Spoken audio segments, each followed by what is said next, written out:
She looked me dead in the eye and said, "Nobody needs a $70,000 clock collection more than they need you gone, Dad." The room didn't gasp. It didn't need to. The refrigerator kept humming in the kitchen behind her, steady and indifferent, while my son-in-law's fork stopped halfway to his mouth and just hung there, frozen, dripping gravy onto the tablecloth. Nobody moved. Nobody coughed. For 3 full seconds, the only sound in that dining room was ice settling in a water glass. And I understood, with the same cold clarity I used to read the second hand on a 100-year-old pocket watch, that I had just become something my daughter no longer thought was worth winding. My name is Walter Hensley. I am 63 years old, and for 38 years I restored antique timepieces for a living. Pocket watches, mantle clocks, the kind of mechanisms that stop mattering to most people the moment a battery becomes cheaper than a craftsman. I opened my shop in 1988 with $400 and a set of jeweler's screwdrivers my own father left me. I sold it 11 months ago for enough to retire comfortably, along with a private collection of restored antiques worth close to $2 million. Most of it earmarked, in my mind at least, for my 2 children and my granddaughter. That dinner, the one where my daughter compared me to a piece of furniture she was tired of dusting, was supposed to be a celebration. It was 2 weeks before my 63rd birthday, and Vanessa had insisted on hosting. She'd insisted on cooking. She'd insisted twice, with a strange brightness in her voice, that she would be the one to make my coffee, the way Mom used to, she said. I should have heard the seam in that sentence. I didn't, not yet. If you're new to this channel, welcome. I tell true stories about families and the quiet wars that happen inside them. Hit subscribe if you want to hear where this one ends, because by the night of my actual birthday dinner, 2 weeks after that first dinner table insult, one person in my family would be lying on a stretcher, and it would not be me. I want to be fair before I go any further, because fairness is a habit I never let go of, even toward people who stopped extending it to me. My daughter was not born cruel. I raised her myself, mostly alone, after her mother, my wife Eleanor, was diagnosed with ovarian cancer when Vanessa was 26, and her younger brother Thomas was 23. I spent 411 nights in a recliner beside a hospital bed over the following 2 years, because I counted them the way I count the teeth on a gear before I trust it to keep time. I paid off $230,000 in medical debt after Eleanor died, working 6 days a week at the shop until my hands ached too badly at night to hold a screwdriver steady. I tell you this not to make myself into a martyr. I don't need the sympathy. And frankly, I find people who perform their own suffering a little exhausting, but because you need to understand what kind of man was sitting at that table when his daughter told him, essentially, that his death would be a convenience. I didn't flinch. That's not bravery. That's 38 years of training my hands to stay perfectly still while I'm holding something worth more than the room around it. But something in my chest did something else entirely. It folded quietly, the way a fine spring folds when you finally push it past its limit, and you don't hear it break so much as you feel the tension simply vanish. There's something I should tell you about myself, something that has nothing to do with clocks or money or my daughter's cruelty. Since Eleanor died, I can't stand in a room full of people I don't know without my hands starting to shake. Not visibly, not enough that anyone at a party would notice, but enough that I know it's happening, a fine tremor low in my palms, the same tremor a watch spring gets right before it snaps. I avoid crowds now. I turned down my own retirement party. My employees of 20 years threw it without me, and I sat at home instead, in my workshop, taking apart a clock that didn't need fixing, because I could not make myself walk through that door. Vanessa used to tease me about it gently, before things changed between us. Derek, my son-in-law, never understood it at all. He thought it was affectation, an old man's eccentricity, something you grow out of. He didn't know it was the sound of a hospital room I still hear sometimes when the house is too quiet. My wife's monitor, the particular rhythm of it, the way it never quite matched her breathing near the end. I don't tell people this. I'm telling you now because it matters later, and because a man who is not occasionally afraid is not a man you should trust with your own fear. Vanessa is 34. She married Derek Cole 9 years ago. a real estate developer with the kind of smile that photographs well, and a handshake that lingers a half second too long. I liked him once.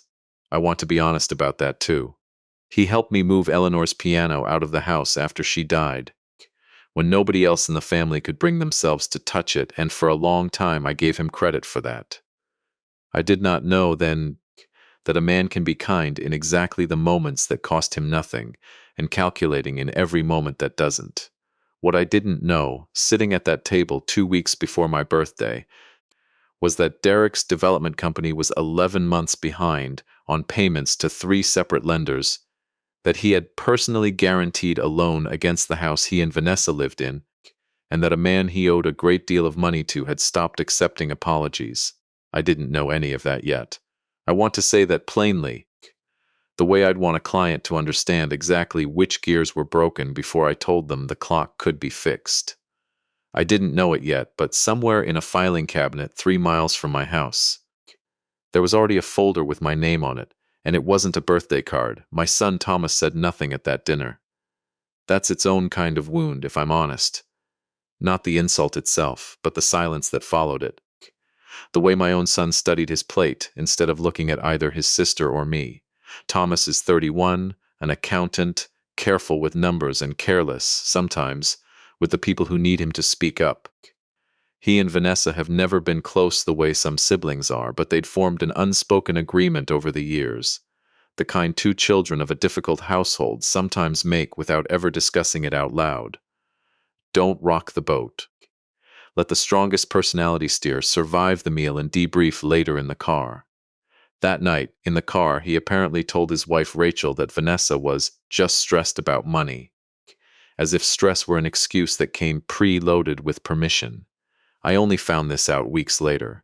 At the time, I simply drove home alone, let myself into a house that had been too quiet for 3 years, and sat in my workshop until 2 in the morning, running my thumb along the inside of a pocket watch case that used to belong to my father, the way I do when I need my hands to remember something my chest can't hold on to by itself. I should tell you about the watch because it matters. It's not valuable, not by the standards of my collection. A plain silver hunter case piece, nothing rare, the kind of thing that wouldn't fetch $400 at auction. But my father gave it to me the week I opened my shop, and inside the case back, scratched in his own unsteady hand, are 6 words. Time only matters to who's left. I didn't understand what he meant by that until Eleanor got sick. I understand it completely now. 2 days after that dinner, my granddaughter Lily, she's 12, Vanessa's and Derek's only child, and easily the best thing either of them has ever made, came to my house on a Saturday, the way she does most weekends, ostensibly to help Grandpa in the workshop, which mostly means she sits on the stool by my bench and asks me questions I don't always know how to answer. That day she was quieter than usual.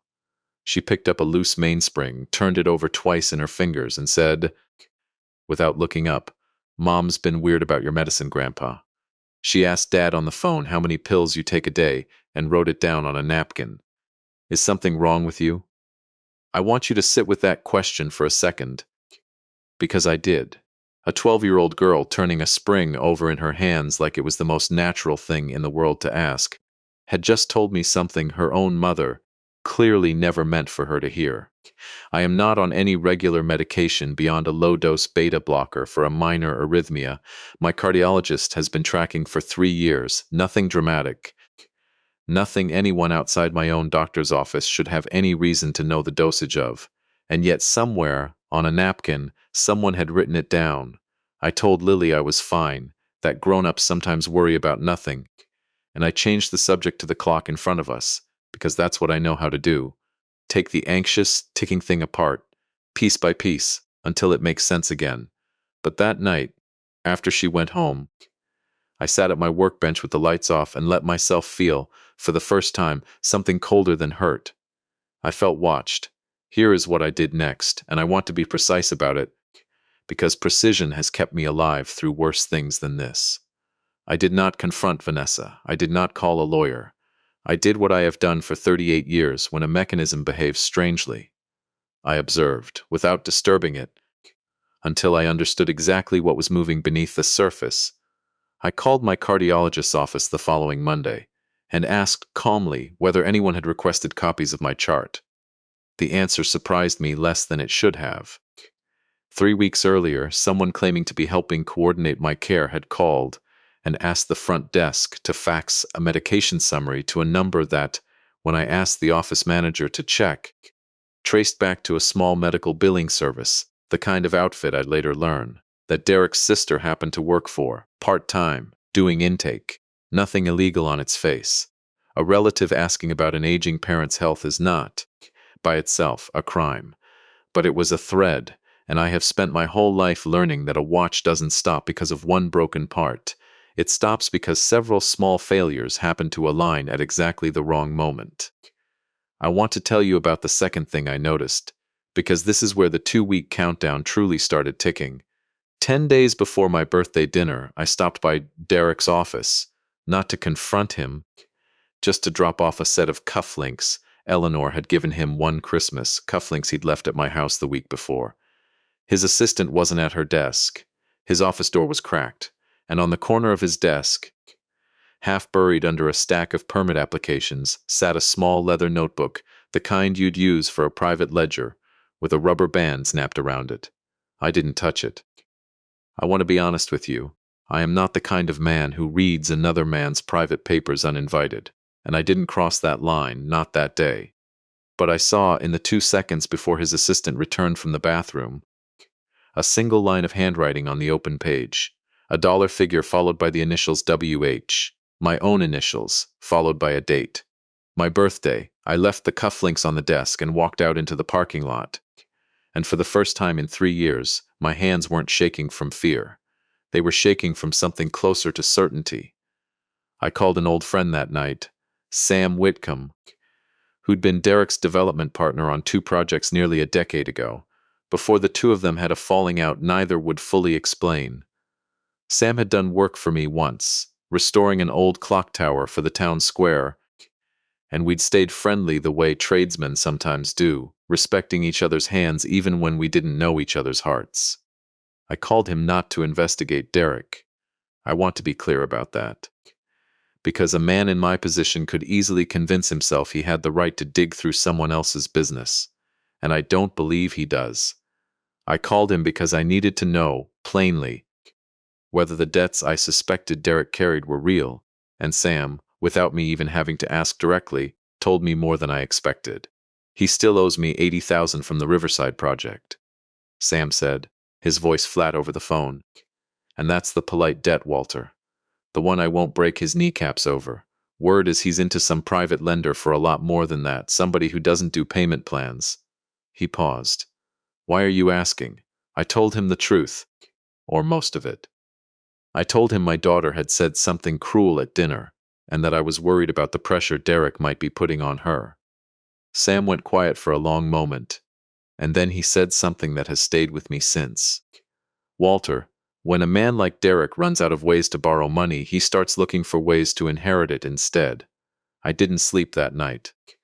I lay in the bed, Eleanor, and I had shared for 32 years, and I stared at the ceiling, and I thought about the napkin with my pill dosage on it, and the notebook with my initials and my birthday written in Derek's hand, and the way my daughter had looked at me across a dinner table and called me a clock collection that had outlived its usefulness.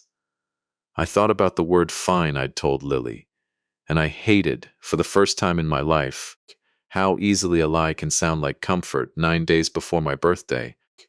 I did the one thing I knew how to do that neither of them would expect from a man they'd already decided was old and slow and easy to move around like an inconvenient piece of furniture. I went to see my attorney, a sharp, unsentimental woman named Diane Okafor who had handled my estate planning since before Eleanor died. And I told her everything, the insult, the napkin, the notebook, Sam's warning. I did not ask her to accuse anyone of anything. I asked her, instead, a much simpler question. If something happened to me in the next month, I said, who benefits and how fast? Diane pulled my file and went quiet for a moment, the particular quiet of a person doing arithmetic they don't like the answer to. Your current trust splits everything evenly between Vanessa and Thomas upon your death. No conditions, she said. If you were declared incapacitated instead, a stroke, a cardiac event, anything that left you alive but unable to manage your own affairs, Vanessa is listed as your medical power of attorney. Sole authority. We drew that up 6 years ago, before Thomas moved out of state for a while. Nobody ever updated it. I sat in her office with my hands folded in my lap, steady now, perfectly steady, the way they only ever get when I finally understand exactly which gear is slipping. I want that changed, I said, today, if it's legally possible, and I want you to tell me exactly, in plain language, what I am and am not allowed to do about the rest of it. She told me plainly. I could, as the sole owner of my own trust, amend the beneficiary designations and revoke the medical power of attorney at any time, entirely within my rights, no permission required from anyone. What I could not do, what no attorney worth her license would ever let me do, was accuse my daughter or son-in-law of anything in public or take any action based on a notebook I'd only glimpsed for 2 seconds and a napkin I'd only heard about secondhand from a 12-year-old. Evidence, Walter, Diane said, tapping her pen against the desk. Not suspicion. If this is what you think it is, you'll get one real chance to prove it, and you cannot waste it by moving too early. I left her office that afternoon having signed new documents naming Thomas as my sole medical power of attorney, with Diane herself as a secondary safeguard, and having amended my trust in a way I won't fully describe yet because it matters more later, at the dinner where all of this finally came apart. I did not tell Vanessa. I did not tell Derek. I told Thomas only that I'd updated some paperwork, and that if anything ever happened to me, medically, he was the one who needed to make decisions. I gave him no more detail than that, not yet, because I still wasn't certain, and a man who accuses his own daughter without proof is not a father I wanted to become, even in private. 6 days before my birthday, Sam Whitcomb called me again, later than he usually would, his voice tight in a way I hadn't heard from him before. Walter, he said, I need you to come by my office. There's something I found going through the old Riverside files. Something that fell out of a box Derek left in my storage unit years ago and never picked up. I think you need to see it before I do anything else with it. I drove to Sam's office that same night. He didn't offer me coffee, didn't make small talk, just handed me a small leather notebook, not the one I'd glimpsed on Derek's desk, a different one, older, its spine cracked and soft from years in a cardboard box. This has been in my storage unit since he and I split up the partnership, Sam said. I only opened it tonight because I was looking for an old permit number. Walter, I think you should sit down. I sat. I opened the notebook. And on the 4th page, in Derek's cramped, familiar handwriting, dated 11 months earlier, long before any of this dinner table cruelty had started, long before Vanessa had ever called me an inconvenience out loud, was a list. It wasn't a confession, not exactly. It was worse, in its own quiet way, because it was so clinical. A column of dollar figures, a second column with the words trust, WH, written at the top, and beneath that, underlined twice, a single sentence that I have not been able to stop hearing since the night I first read it. Vanessa says her father's heart isn't as strong as everyone thinks. Ask her doctor friend what triggers a cardiac event that looks natural. I did not cry in front of Sam. I want you to understand that about me.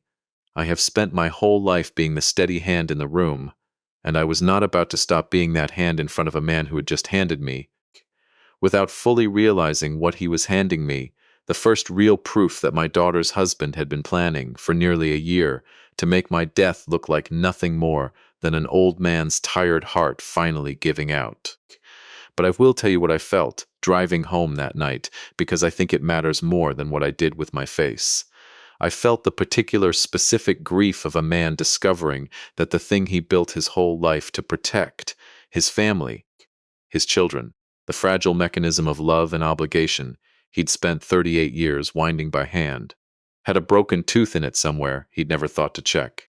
I didn't know it yet, but that broken tooth had a name, and in 6 days, at a table set for my own birthday, it was going to try to stop my clock for good. I want to be honest with you about something else before I take you into that dinner, because I think you deserve to know the whole man, not just the wronged father. There is a mistake I made, one I didn't fully see until much later, and I'll tell you about it when we get closer to that table, because it belongs there, not here, in the part of the story where I still believed I could solve this the way I solve everything, quietly, alone, with steady hands and no help from anyone. That belief was its own kind of failure. But I didn't know that yet either. What I knew, 6 days out, was this: my daughter's husband had spent almost a year planning something that used the word cardiac, the way other men use a crowbar. My daughter had, at minimum, agreed to gather information about my heart condition and hand it to him, and in 6 days she had insisted, for the second time in 2 weeks, on being the one to make my coffee herself. I went home. I sat in my workshop until dawn, and somewhere around 4 in the morning, staring at my father's old pocket watch, I finally understood exactly what I needed to do. I wasn't going to accuse anyone. I wasn't going to call the police with a secondhand story about a napkin and a notebook that, however damning it looked to me, a defense attorney could tear apart in about 90 seconds. I was going to do what I have always done best. I was going to let the mechanism run exactly as they'd built it, and I was going to be standing close enough, when it finally moved, to catch every single gear before it hit the floor. The 5 days between that notebook and my birthday moved the way time moves, when you're waiting for a kettle to boil and dreading it at the same time, too slow to bear, and somehow, when you look up, already gone. I spent the first of those days doing something I hadn't done in 11 months. I went back to my old shop. It belongs to someone else now, a younger man named Priya's husband, who bought the lease along with half my old equipment. But he still lets me use the back bench sometimes, out of respect, he says, though I think it's mostly pity dressed up as courtesy. I told him I needed to run a few tests on some old inventory. What I actually needed was his loop, his fine-gauge calipers, and 2 hours of silence, because I wanted to look, really look, at something I'd been carrying around in my coat pocket since the morning after the dinner where Vanessa first called my collection worth more than me. It was a small sample of the instant coffee she kept in her own kitchen cabinet, the same brand she'd been surprising me with for 2 weeks. The brand she insisted, both times, was the way Mom used to make it, even though Eleanor, God rest her, drank nothing but strong drip coffee her whole life and would have found instant coffee an insult to her memory in its own right. I'd taken the sample without asking. The one afternoon I picked Lily up from her house for a workshop Saturday, while Vanessa was in the shower and Derek was at his office. I am not proud of that. It is the closest thing to sneaking I did in this entire ordeal, and I want to own it plainly. I took a spoonful of coffee from my own daughter's kitchen without her knowledge, because I no longer trusted what she might put in a cup meant for me, and I needed to know, before my birthday, whether that fear had any grounding. In fact, I didn't have a lab. I'm not a chemist. But I know precision, and I know that a man who has spent his life examining hairline cracks in 200-year-old mainsprings develops an eye for things that don't belong. Under Priya's husband's strongest loop, mixed into the fine brown granules, I found what I was looking for: faint, pale flecks, almost the color of the coffee itself, easy to miss unless you were looking hard, the kind of thing that would dissolve without a trace of taste in a hot cup of anything. I photographed it.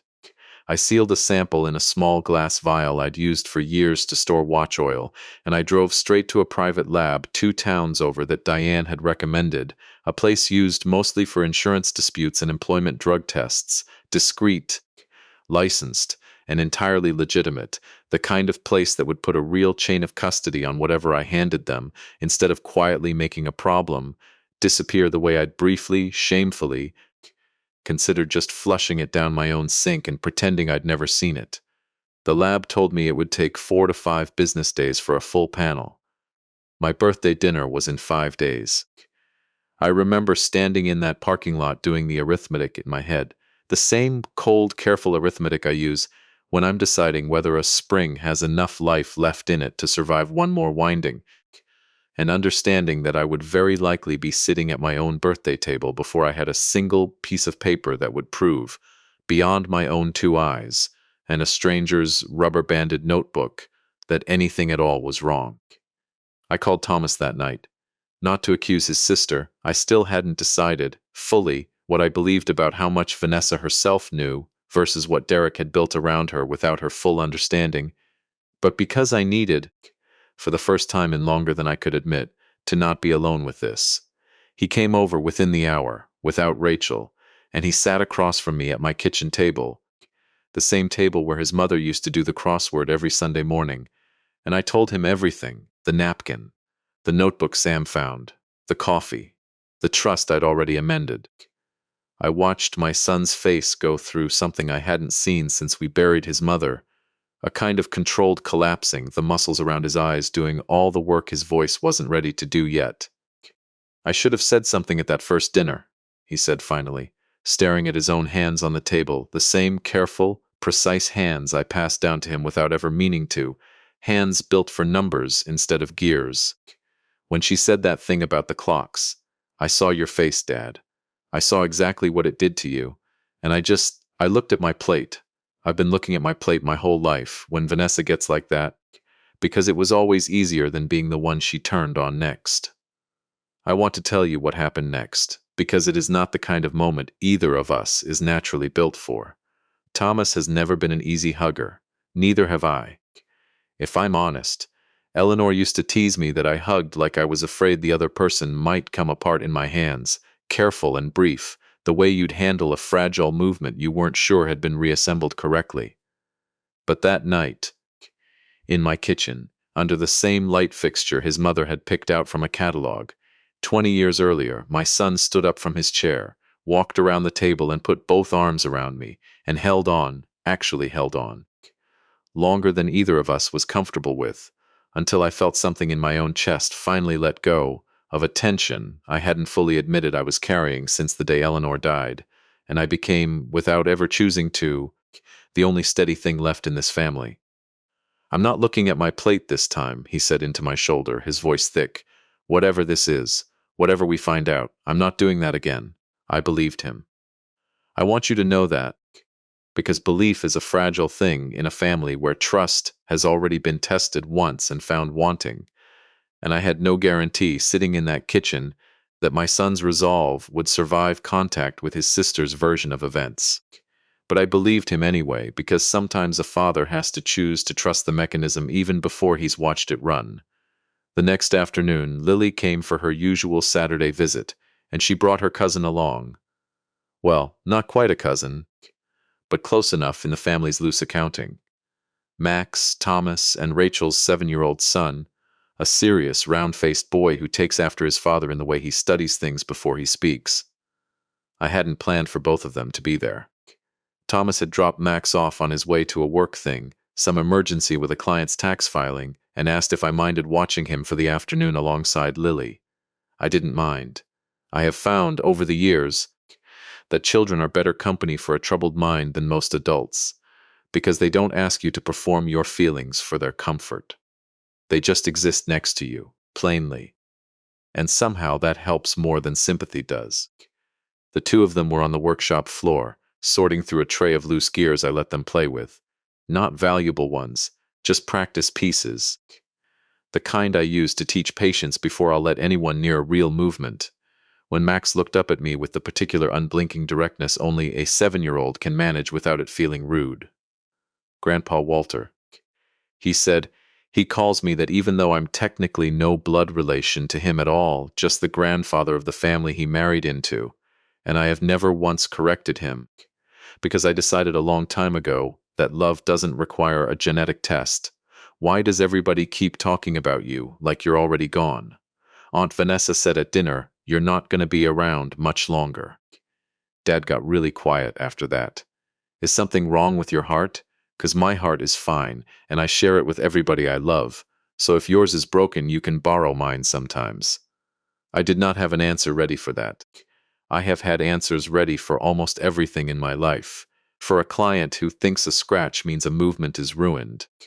For a grieving widow who wants to know if her husband's watch can be fixed after she buried it with him and dug it back up 2 days later out of regret. For a daughter who tells me my death would be convenient. I did not have an answer for a 7-year-old boy offering me half of his heart like it was a spare part sitting in a tray. I told him my heart was just fine, thank you, and that his was the kindest one I'd ever heard of, and I turned back to the workbench.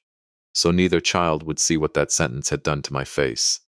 But I thought about it for the rest of that day, and I've thought about it many times since.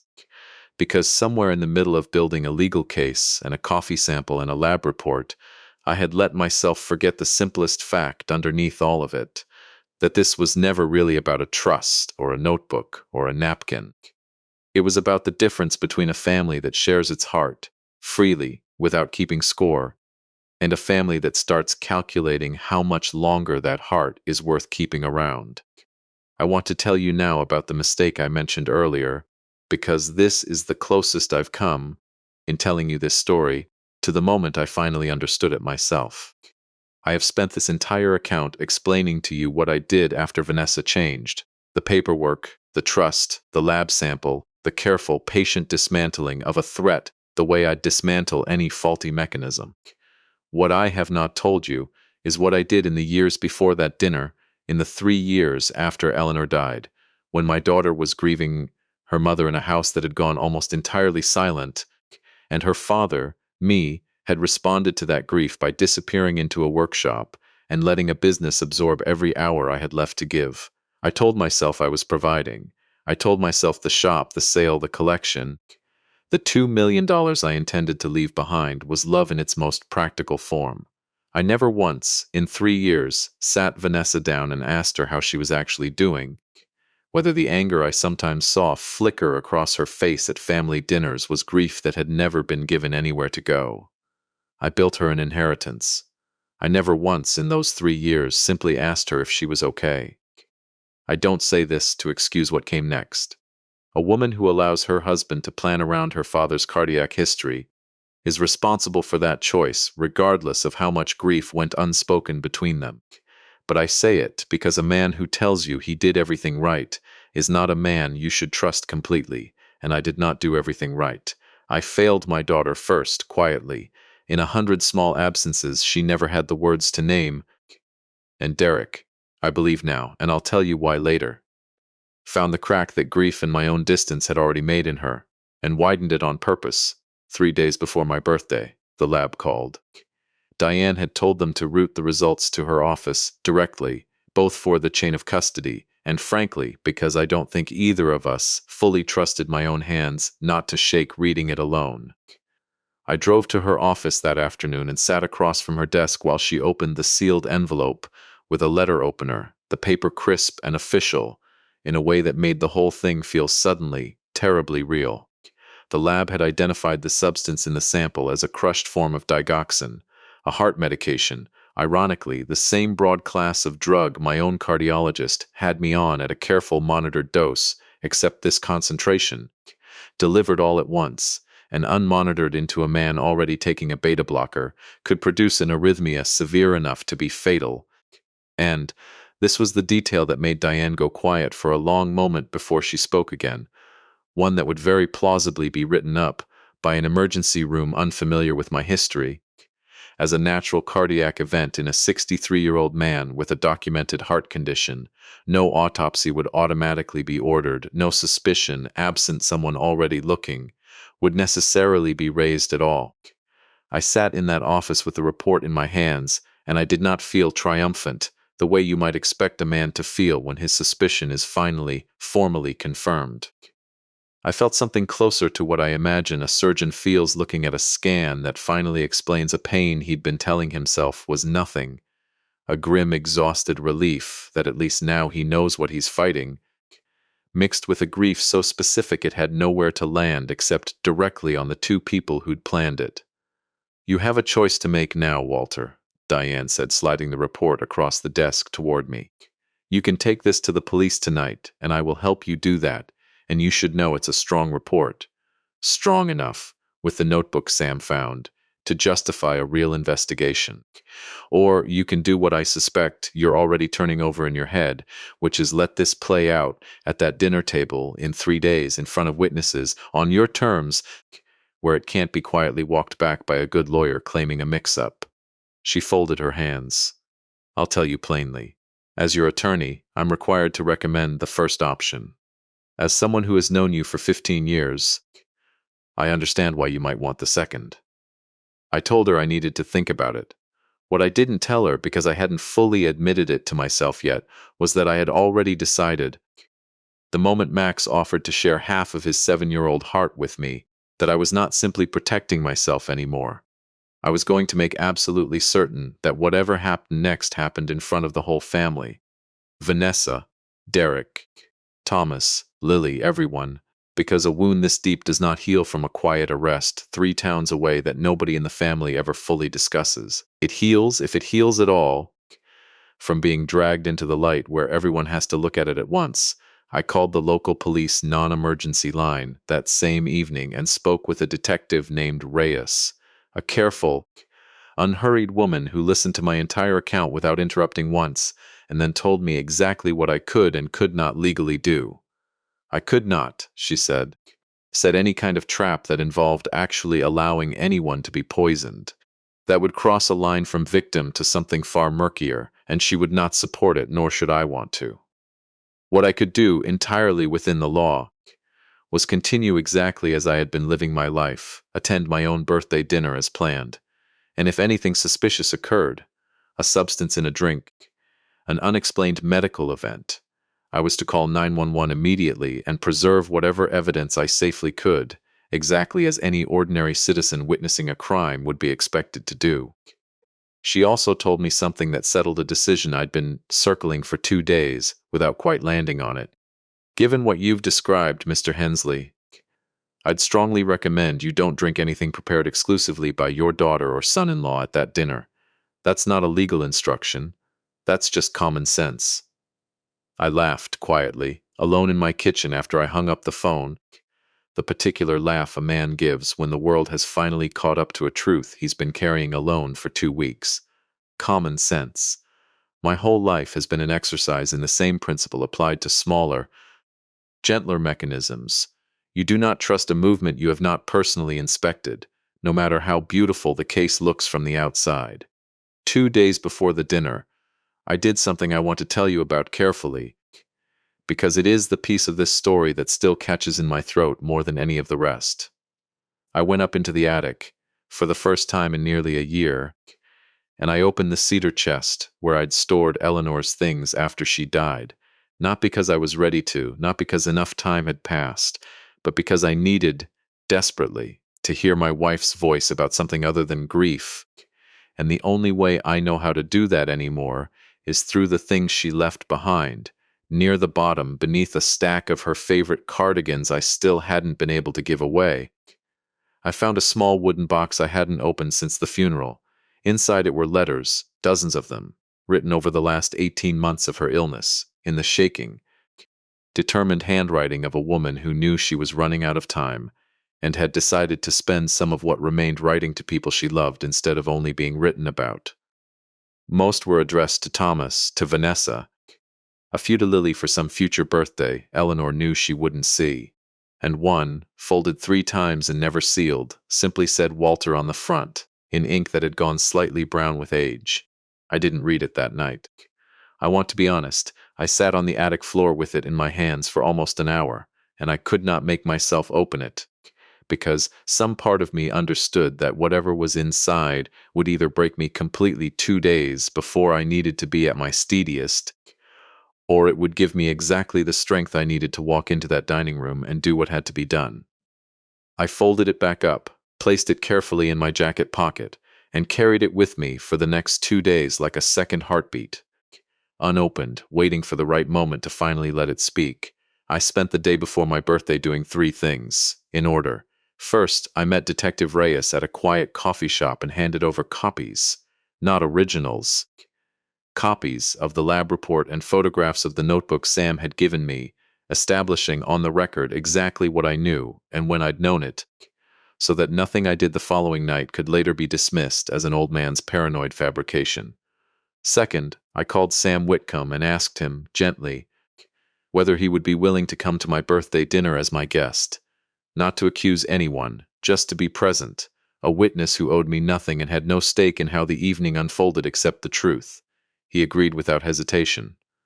Third, and this is the part I'm least proud of, in the sense that it required a kind of theater I don't naturally enjoy, I called Vanessa myself the night before the dinner and told her, in the warmest voice I could manage, that I was looking forward to tomorrow, that I'd been thinking about her mother a lot lately, and that I hoped she'd still make the coffee the way she'd promised, the way Mom used to.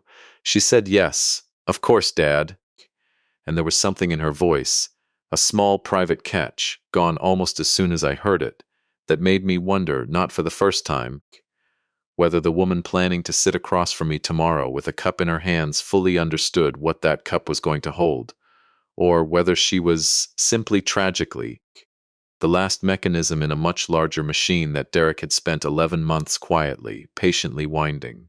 I didn't sleep much that night. I sat in my workshop with Eleanor's unopened letter in my jacket pocket, a set of small, ordinary kitchen items laid out on my workbench like surgical instruments. 2 identical mugs I'd bought that afternoon at the general store, indistinguishable from any mug in Vanessa's own cabinet, and a plain white index card on which I'd written, in my own steady hand, a single sentence I intended to say out loud at exactly the right moment, if it came to that. I looked at my father's old pocket watch, sitting open on the bench beside me, its hands moving with the same unbothered patience they'd kept for over 100 years, indifferent to every crisis that had ever unfolded in its presence. Time only matters to who's left. My father had written, "Tomorrow I intended to make certain I was still the one left standing when it was over, and that when the truth of that dinner table finally came apart, it came apart in front of every single person who needed to see exactly what my daughter's family had built, quietly, patiently, around the ticking of my own worn-out heart. I didn't know it yet, but the letter in my pocket would end up being the thing that saved more than my own life the next evening. And I didn't know it yet, but I was about to learn that my daughter was not, in fact, the architect of the plan that nearly killed someone at that table. She was its last, least willing gear, and by the time the coffee was poured, it would no longer be entirely clear, even to her, which hand had actually set the whole mechanism in motion. My birthday fell on a Thursday that year, and Vanessa had set the table the way her mother used to. White cloth, the good plates that only came out twice a year, a small cluster of candles she'd arranged herself down the center, unlit until the meal was served. I want you to picture the room the way I saw it walking in, because everything about it was designed, whether Vanessa fully understood this or not, to feel like love. Lily had made a banner out of construction paper that said "Happy Birthday Grand PA" in 6 different colors, taped slightly crooked above the sideboard. Thomas and Rachel arrived first, Max trailing behind them, clutching a wrapped gift he refused to let anyone else carry. Sam Whitcomb came a few minutes later, exactly as we'd planned, and Vanessa's face flickered, just for a moment, a small crease of confusion, when she saw a man she barely knew standing in her dining room. But Derek greeted him warmly enough, clapped him on the shoulder, said something about old times, and the moment passed. I had the letter in my jacket pocket. I had the 2 identical mugs in a canvas bag by the front door, close enough to reach without anyone noticing. I had Detective Reyes's card in my wallet, and her direct number saved in my phone. And I had, more than anything, a strange and total calm that I recognize now as the particular stillness that only comes after a man has already decided, fully, what he is and is not willing to let happen to him. Vanessa hugged me at the door. I let her. I want you to understand that I did not walk into that house hating my daughter. I walked in loving her exactly as much as I ever had, and grieving in advance for whatever version of her I was about to lose by the end of the night. "Happy birthday, Dad," she said, and there was nothing false in her voice at all, which was, in its own way, the most unsettling part of the entire evening. A woman capable of poisoning her father's coffee should not also be capable of meaning it completely when she wishes him a happy birthday 20 minutes before serving it. I understand now that both things can be true in the same person at the same time, and that understanding it did not make it hurt less. Dinner went the way ordinary family dinners go, Max recounting, in exhaustive detail, a science project involving baking soda and vinegar. Lily rolling her eyes at her younger cousin with the practiced superiority of a 12-year-old. Rachel and Vanessa comparing notes on a school fundraiser. Derek pouring wine for the table with the easy, performative generosities of a man who has never once worried about a bill, he didn't intend to pay. I watched him carefully throughout the meal, more carefully than I watched anyone else. And I noticed something I hadn't expected. He checked his phone twice, quickly, angling it away from the table, and both times afterward he glanced at Vanessa with an expression I can only describe as impatience wearing a smile. When the plates were cleared, Vanessa stood and went to the kitchen to start the coffee, exactly as she'd promised.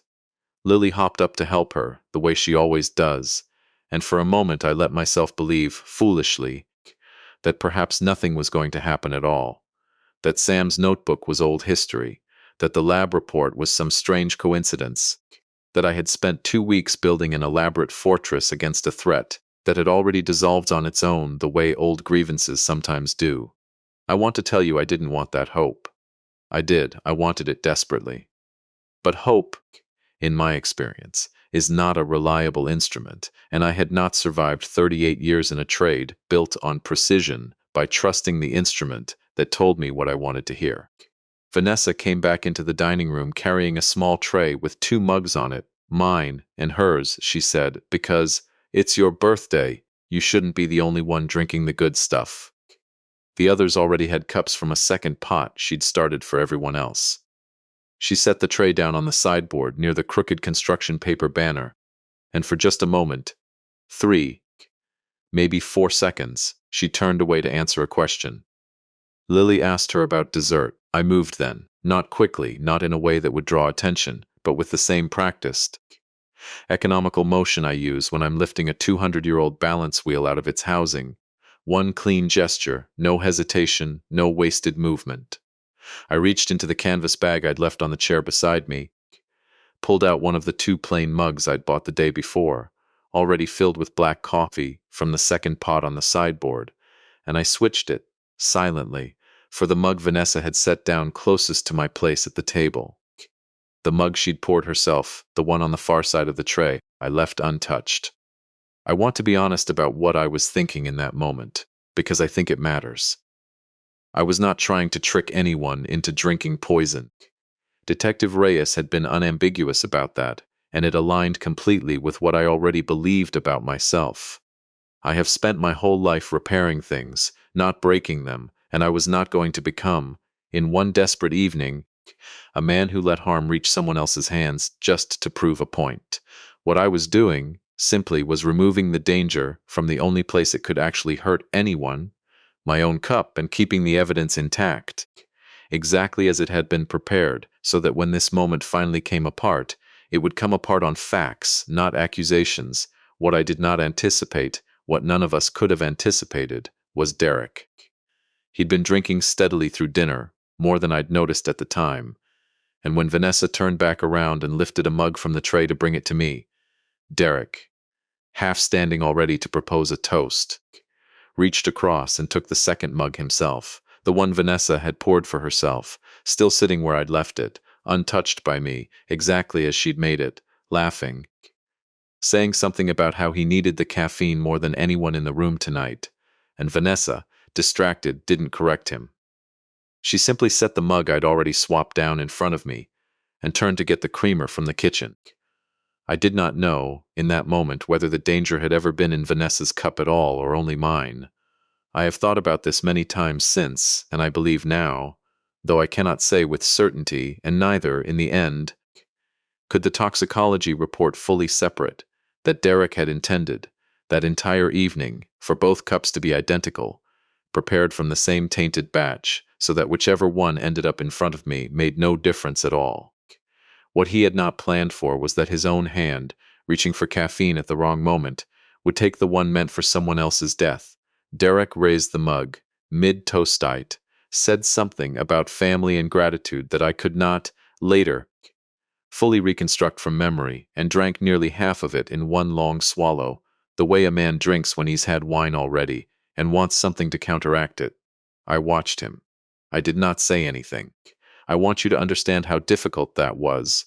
Every instinct I have, built over decades of catching problems before they become disasters, was screaming at me to say something, to stop him, and I did not, because I did not yet know for certain that this was the moment, and a false alarm at my own birthday table would have destroyed permanently any chance I had of the truth coming out cleanly.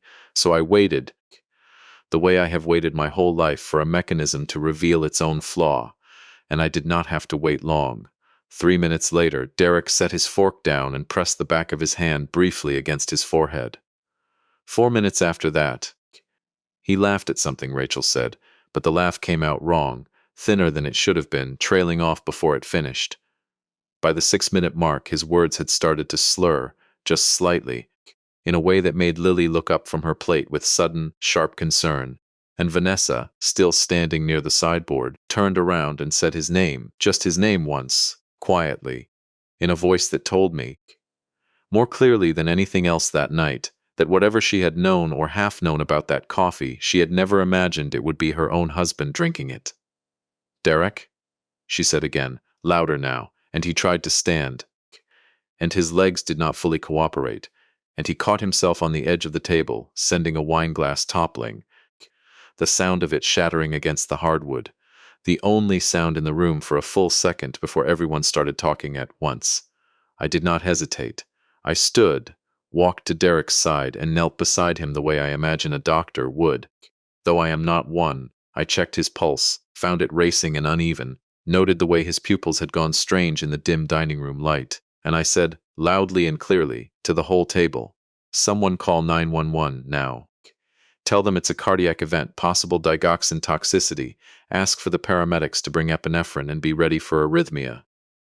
Rachel already had her phone out. Thomas was moving toward the kitchen for water, and Vanessa, my daughter, who had spent 2 weeks telling me, in various quiet ways, that my heart was a problem she was tired of managing, dropped to her knees on the other side of her husband, gripping his hand, saying his name over and over, her face collapsing into something raw and terrified that I recognized, uncomfortably, from a hospital room 3 years earlier, watching her mother. Lily did something in that chaos that I will never forget as long as I live. She stood up from the table, small and straight-backed in the middle of the panic, and she said, loudly enough to cut through every other voice in the room, "Grandpa didn't do this. Grandpa's the one calling for help. Why is everybody looking at him like it's his fault? Nobody had accused me of anything yet, not out loud, not in that specific moment. But I understood, watching my granddaughter stand there with her chin raised and her eyes wet, that some current in that room, some old, ugly undertow that had been building for 2 weeks, had already started pointing in my direction before anyone said a word, and that a 12-year-old girl was the only one with the courage to name it and push back before it went any further. Her mother, still kneeling beside Derek, looked up at her daughter for one long moment, and something in her face broke that had nothing to do with the paramedics, who were now audible in the distance. Sirens was rising. The next 20 minutes are a blur of the kind that only makes full sense afterward, reconstructed from other people's memories more than my own. Paramedics arrived, stabilized Derek enough to transport him, administered something in the ambulance that Thomas, riding along at my insistence, later told me the crew called an antidote protocol for the toxicity I'd already warned them about. I did not go in the ambulance. I stayed at the house because I understood, even in the chaos, that what happened in the next hour, in that dining room, mattered as much as what happened at the hospital. Vanessa came back inside from the driveway, where she'd watched the ambulance pull away, her face pale and hollowed out in a way I had not seen since her mother's funeral. She stood in the doorway of the dining room, looking at the overturned chair, the broken wine glass still on the floor, the crooked construction paper banner still hanging above the sideboard like a small, absurd monument to a celebration that had gone somewhere none of us intended. And then she looked at me. "You knew," she said, not a question. "You knew something was going to happen tonight. That's why you brought Sam. That's why you had a second mug of coffee already made before I even brought the tray out." Her voice cracked on the last word. "Dad, what did you know?" I did not answer her right away. I reached into my jacket pocket instead, and I pulled out Eleanor's letter, still unopened, still folded the same 3 times it had been folded for 3 years, and I set it on the table between us, because I understood, in that moment, that whatever I was about to tell my daughter needed her mother's voice in the room too, even if only on paper. I know your husband spent 11 months planning to make my death look like my heart finally gave out, I said, as gently and as clearly as I could manage. I know he told someone. I believe he told you, Vanessa, though I don't yet know how much you understood about what that meant. That my heart wasn't as strong as everyone thought, and that he wanted to know what would trigger something that looked natural. I know there was digoxin in the coffee tonight, because I had a sample tested 3 days ago after I found traces of it in your kitchen. And I know that the man who just went into that ambulance drank the cup that was never meant for him. Vanessa made a sound then that I do not have a good word for. Not quite a sob, not quite a scream.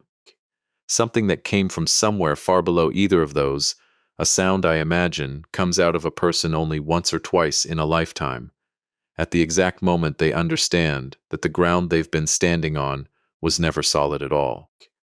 I didn't know, she said, over and over, sinking into a chair. I swear to you, Dad, I didn't know what he meant to actually do. He told me you'd had a scare, that your heart was worse than you were letting on, that we needed to be prepared. Legally, in case something happened, he had me get information from your doctor's office. He had me write things down, but I never once thought he meant to. She couldn't finish the sentence. I don't think she needed to. I want to tell you that I felt only vindication in that moment because it would make for a cleaner story if I did. I did not. I felt the specific, complicated grief of watching my daughter finally see the shape of what her own husband had built around her, one small request at a time, over the exact same 3 years I had spent, failing to ask her how she was really doing. I believe her account. I have had a long time now to sit with it, and I believe, as fully as I am capable of believing anything about another person's inner life, that Vanessa gathered information under a story Derek constructed carefully enough that she never saw the whole shape of it until it was already sitting in front of her, half drunk in her own husband's collapsing body.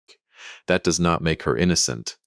I want to be clear about that too, because a story that lets everyone off the hook equally is not an honest story. She gathered my medical information under false pretenses and handed it to a man she should have questioned more carefully.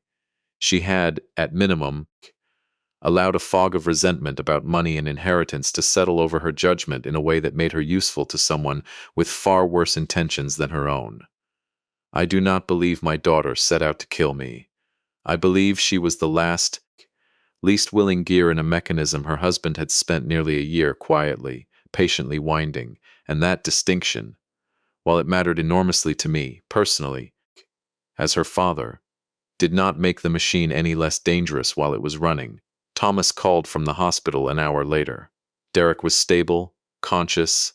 The antidote had worked exactly as the paramedics hoped it would, though he would remain under observation and, Thomas added quietly, under police guard, since Detective Reyes had already been contacted and was on her way to the hospital herself to begin taking statements.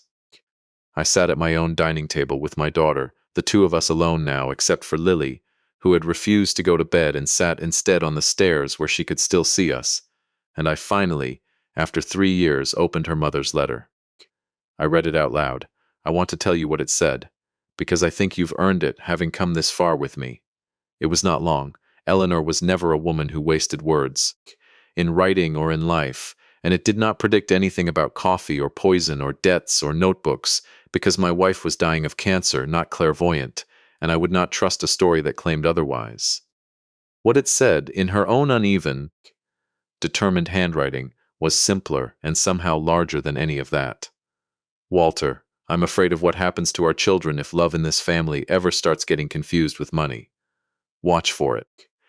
Don't let what we built become something they fight over instead of something that reminds them we love them. And if you ever have to choose between being right and being gentle with them, choose gentle, even when they don't deserve it yet. Especially then, Vanessa cried through the whole thing, silently, her hand pressed over her mouth, and when I finished, she said the thing I had been waiting 3 years, without knowing it, to hear.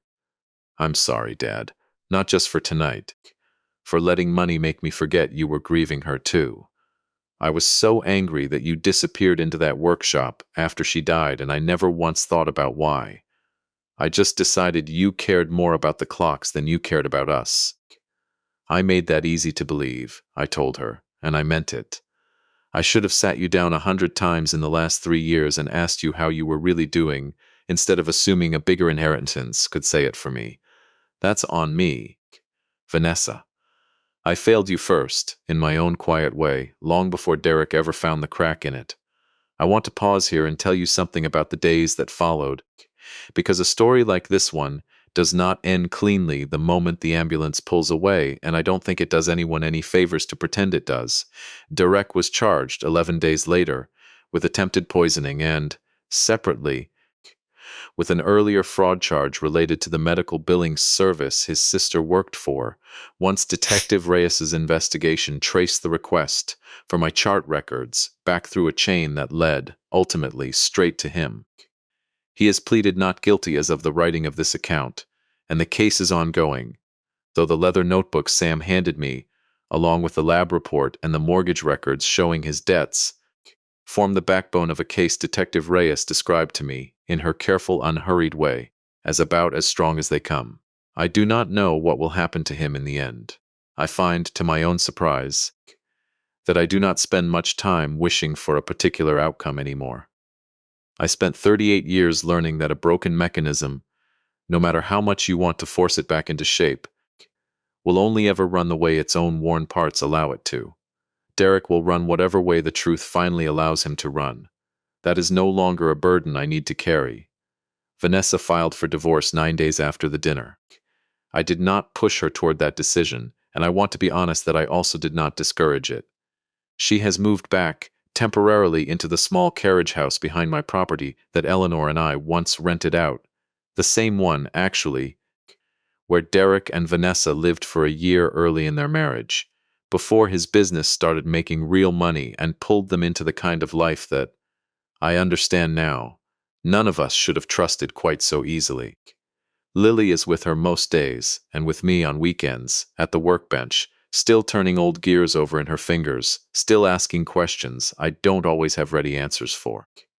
There is one more thing I need to tell you before I close this out, because it is the part of this story I have come to think of, privately, as the real ending, even though it happened almost by accident, weeks after the dinner, on an ordinary Tuesday that nobody would have circled on a calendar in advance. I had gone back to my old shop again, the one I sold 11 months earlier, this time not to test a coffee sample, but simply because I missed the particular quiet of a workbench that wasn't my own kitchen table. Priya's husband, the young man who bought the lease, mentioned, almost in passing, that word had gotten around town about what happened at my birthday dinner, small towns being what they are, and that several of my old customers had been asking about me. I didn't think much of it. But the following Saturday, when I opened my own workshop door to let Lily and Max in for their usual visit, I found instead nearly 20 people standing in my driveway. I recognized most of them. Mrs. Aldridge, whose late husband's pocket watch I'd restored for free the year her own husband died, because I remembered distantly what it costs to lose someone, and I had not been able to make myself charge her. A young mechanic named Danny I'd once given 3 months of unpaid apprentice work when nobody else in town would take a chance on a kid with a juvenile record. The Okonkwo family, whose daughter's college fund I'd quietly supplemented for 2 years after her father lost his job, an arrangement none of them had ever mentioned to another living soul, as far as I knew. Nearly 20 people, standing in my driveway on a Saturday afternoon, not shouting, not making speeches, just standing there, some of them holding small gifts, most of them simply present the way you show up for someone who showed up for you once, quietly, without asking for anything back. Mrs. Aldridge stepped forward first. "We heard what your family tried to do to you," she said. "We wanted you to know you've got more family than just the ones who share your blood, Walter. Whenever you need us, we're here." I did not have words ready for that either. I stood in my own driveway, 63 years old, surrounded by people I had helped quietly over 3 decades, without ever expecting a single one of them to remember it. And I understood, more clearly than I had understood anything else in this entire ordeal, exactly what my father had meant by that scratched inscription in the back of his old watch case: "Time only matters to who's left." I had spent my whole life assuming that sentence was about grief, about the people left behind after someone dies. Standing in that driveway, I finally understood it meant something larger. It meant that the only thing that actually survives a person in the end is the accumulated weight of who showed up for them and who they showed up for in return, quietly, one small kindness at a time, long before anyone was keeping score. The gathering in my driveway didn't end there. Somebody, I still don't know who, though I suspect Danny, who has always had more energy than sense, went and got folding chairs from the community center down the road. And within an hour, what had started as a handful of people, standing quietly in solidarity, had turned into something closer to the birthday celebration that dinner 3 weeks earlier never got to finish. Thomas and Rachel drove over with Max the moment Thomas got my call. Vanessa came too, hesitant at first, standing at the edge of the driveway, like she wasn't sure she'd earned a place in it, until Mrs. Aldridge, of all people, walked over, took her by the arm and simply said, "Come on, honey, we don't do grudges here, we do casseroles," and pulled her into the middle of it. I want to keep this part brief, because I've learned something writing this account for you. The truth doesn't need to be dressed up in more words than it deserves to land. Lily unwrapped the crooked construction paper banner from a box in my hall closet, the same one from the birthday dinner, slightly torn now from where it had come down in the chaos, and taped it back up above my garage door, and nobody said a word about why it looked a little worse for wear. We ate off paper plates on folding tables in a driveway instead of the good china on a white tablecloth, and it was, without question, the better meal.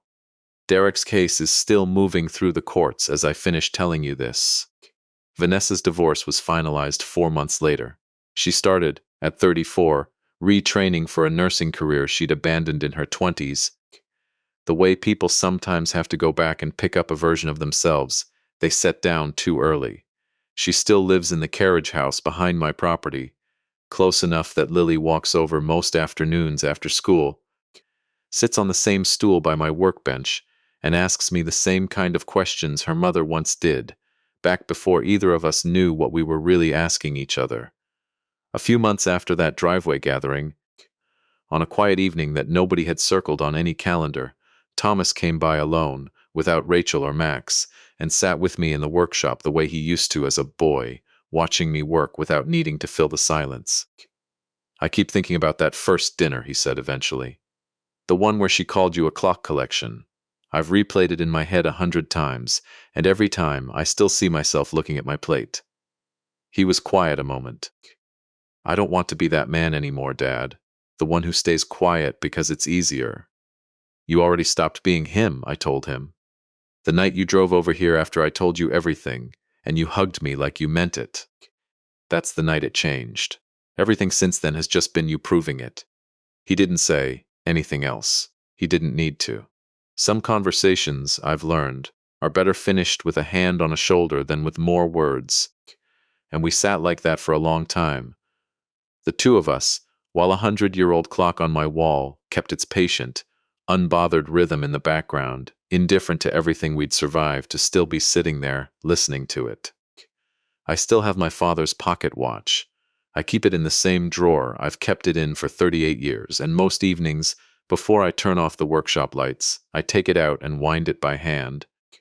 The way he taught me when I was younger than Lily is now, one slow, careful turn at a time, never forcing it, never rushing it, just enough tension to keep it running through another day. I opened the case back again a few weeks ago and read that inscription for what must be the 1,000th time in my life. Time only matters to who's left.